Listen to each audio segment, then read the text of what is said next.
Oh, look at that guy. There's just something about a German Shepherd. They're kinda like the Boy Scouts of dogs. You know, trustworthy, loyal, courteous, kind, all that stuff. That's why as a 10-year-old boy, I was totally into Run, Joe, Run. Okay, before we go any further, let's get this out of the way. At least for the next few months, you may see a bunch of old guys holding signs like these. Let me state definitively, for the record, they are not petitioning for the return of this great show. I wish they were, I really do, but they're not. Alright, getting back to the important Run, Joe, Run, the TV series. Just looking at this NBC Saturday morning lineup in the fall of 1974, I've got to say that network really knocked it out of the park. There was Land of the Lost, and Sigmund and the Sea Monsters, and there was Emergency +4, which was an animated version of the Czech web drama about paramedics Gage and DeSoto. I loved the live-action version, and the animated version wasn't bad. But Run, Joe, Run, well, there are a lot of folks out there who think that it may have been the best of the bunch. So the premise of this show is that Joe is falsely accused of a crime for which, apparently, he is going to be euthanized. Thankfully, Joe is able to escape before being killed, and a bounty is put on his head. The bounty is the lofty sum of $200. That felt like a lot back then. Oh heck, what am I saying? It feels like a lot now. Anyway, Sergeant Will Corey, who is Joe's trainer, just knows in his heart of hearts that Joe's innocent and pursues him relentlessly throughout the first season, hoping to find him before the authorities do. And just like that classic TV show The Fugitive, while on the run, Joe helps people that he encounters. It's a formula that would be employed again a couple of years later with The Incredible Hulk.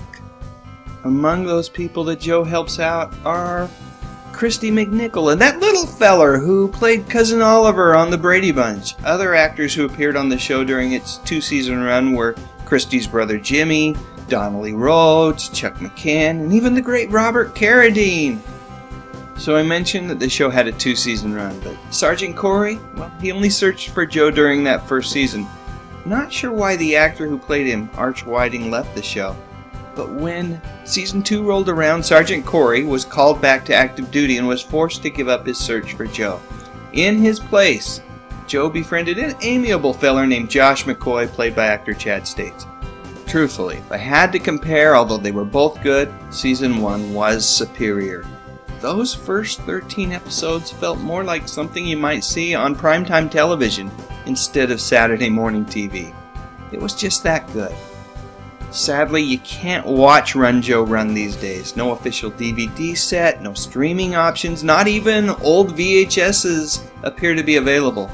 In fact, the only thing that one can do to relive the good old days of Run, Joe, Run is to break out the old Viewmaster reels. You can get them on eBay. I know, it's not the same thing, not even close. But hey, at least it's 3D. As I was doing my research, I ran across a forum posting by Christine D'Angelo, daughter of the show's producer William D'Angelo.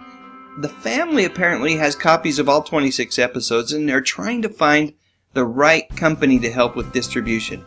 Let's hope that they can work something out in the not too distant future. It really would be great to revisit this show again.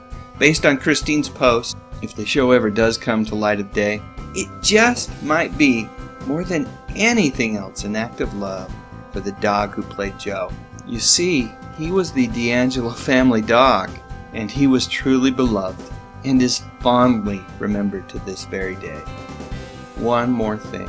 I always thought that the name for the show was at least semi-inspired by the hit song Run, Joey, Run by David Geddes.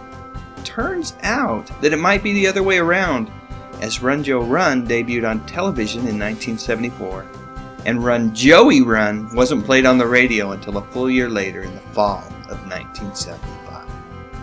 So that's it. One last pick. Super grainy, I know. It's kind of what we're stuck with until the D'Angelo family strikes a distribution deal for the show. Come on, Christine, let's make it happen for all the fans of Saturday morning TV out there.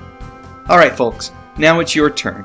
If you remember Run, Joe, Run, please share your memories in the comments section of this video.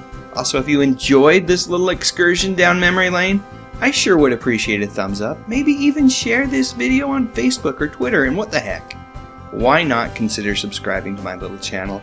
I talk about music, movies, and television, mostly from the 60s, 70s, and 80s. You know, the good stuff.